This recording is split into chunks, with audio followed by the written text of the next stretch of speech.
Welcome to NFV ServiceChains demo. In this video, we are going to demonstrate the framework we implemented to enable easy deployment of chains of lightweight network functions for both client-server services such as DNS, HTTP, and FTP, as well as peer-to-peer services such as video streaming and VoIP. The network functions are implemented using Click Modular Router on top of Docker containers, while Rio SDN controller is used to steer traffic across different service chains based on services requested. We're going to start with showing the topology.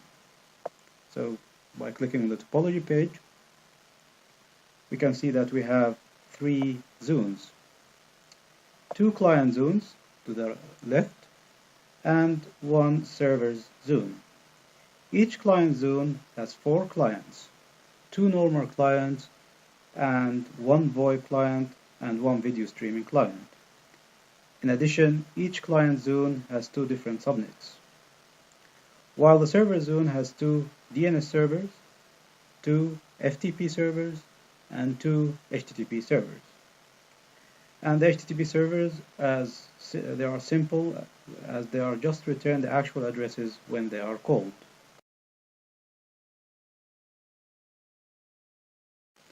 The first use case we are going to show is to deploy a DNS service chain as is needed by HTTP and FTP services. So we go to the policies panel, and there we define a new policy selecting DNS and the NAT router and load balancer, and click on submit. Going back to the topology panel, we can see that there is a new chain connecting the 2 zones, which is created with both the NAT router and load balancer. And now we can log into any of the clients, say client 1.1.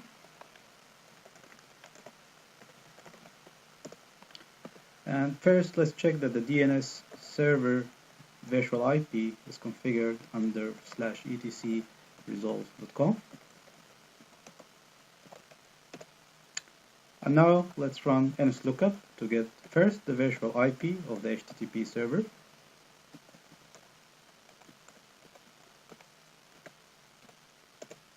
And we can run the same for the FTP server.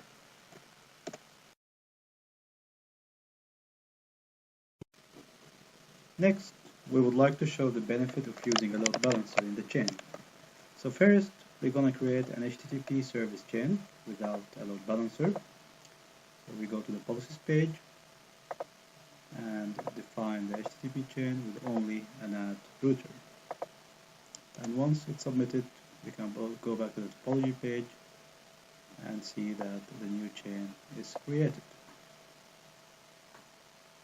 Let's log in to the first client and first check the IP address of that client.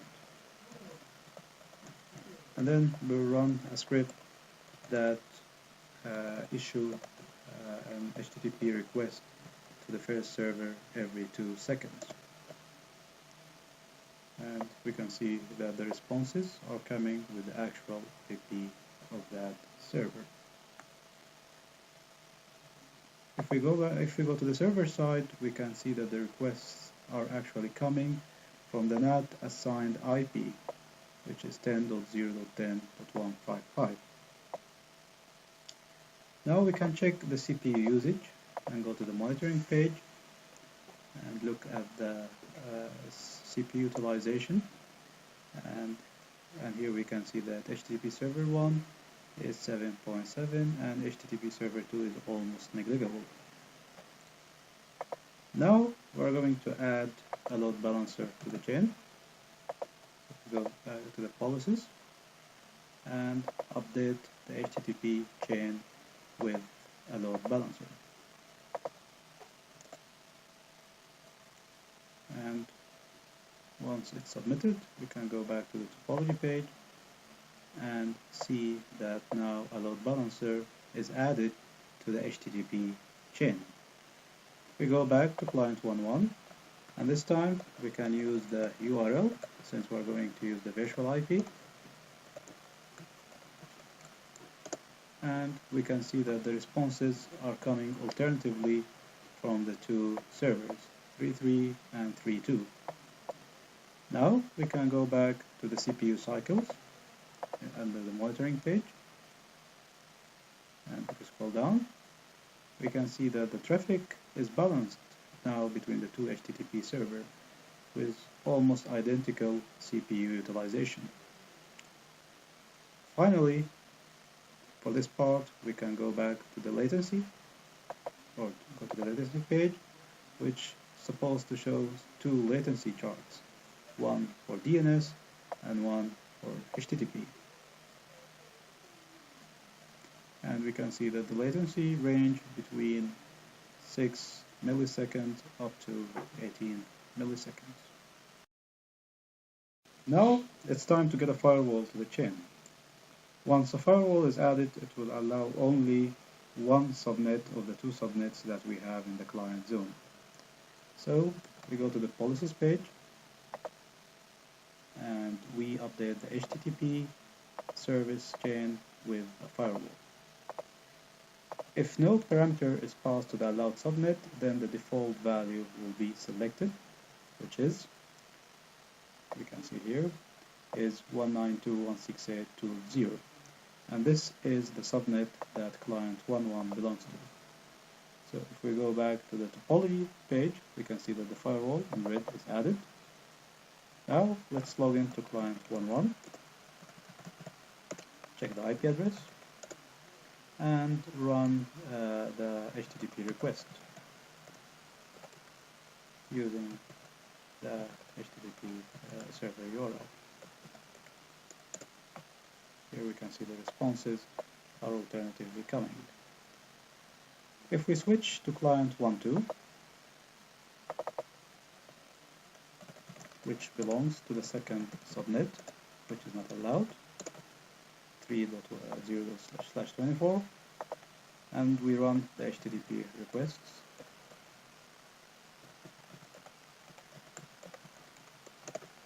then we are not getting any response.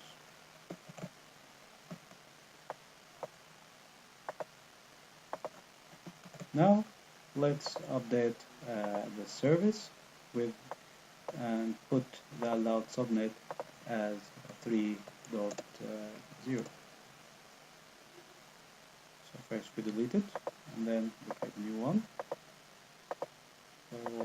And we set the IP to 192.168.0/24.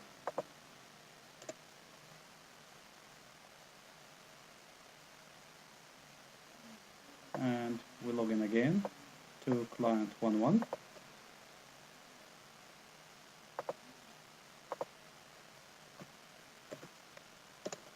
And in this case, client 1.1 is not getting any responses. And if we switch to client 1.2, here now we can see that the responses are coming alternatively from the two HTTP servers. Another network function we implemented is the quality of service shaper, which basically limits the bandwidth across the chain to the value selected by the user. So, first, we're going to create an FTP chain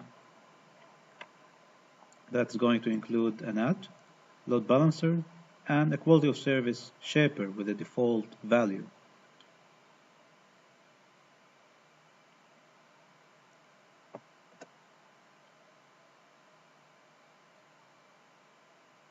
And as we can see, the default value is limited to 100 kilobit per second.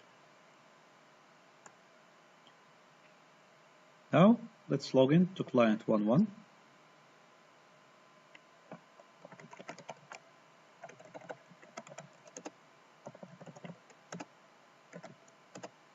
And let's do an FTP transfer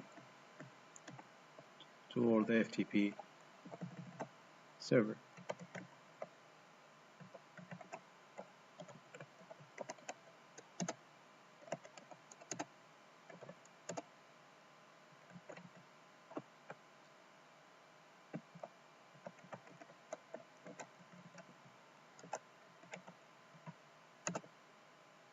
and as we can see that it was received in 0.73 seconds. Now we're going to remove the file and go back to the policies to update the policy with a higher bandwidth. So first we delete the policy,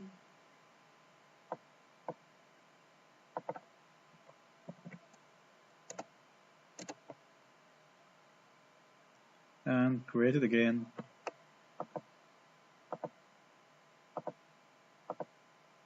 with a higher value, and let's put 10 megabit per second this time.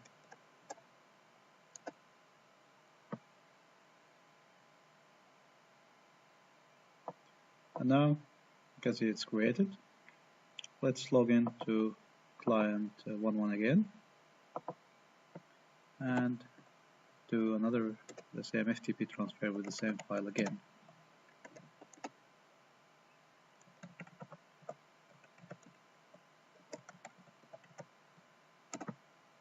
And this time we can see that it's almost in no time, much faster.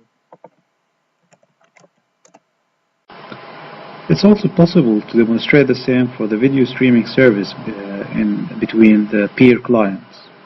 So first we're going to create a video chain with the default bandwidth, which contains only the quality of service shaper.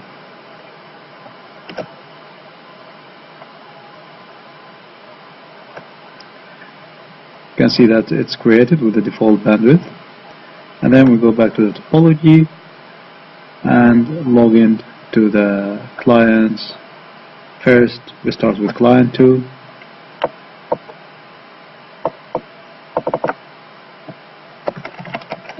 in order to start the stream.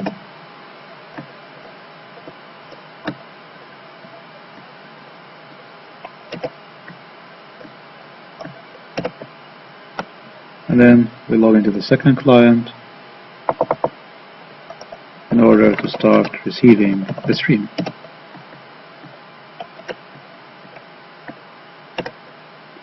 And now we can go to client 1 web interface.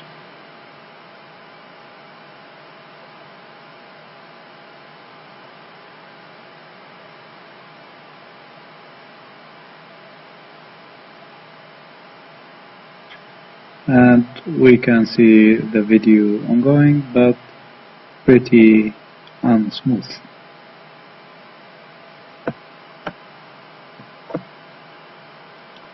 So we're going to stop traffic, and then we go back to the policies and recreate the chain. First we delete the chain,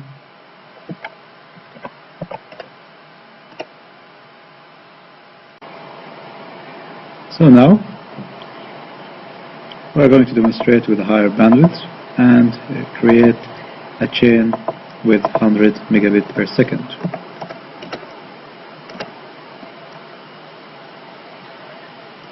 So going back, now see the chain is created, and then going back to the topology,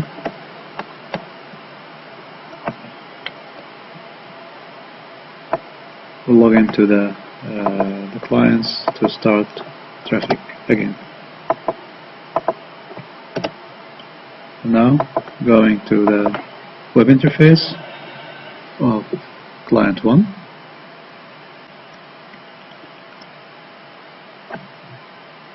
We can see that it's much smoother when we had a lower bandwidth.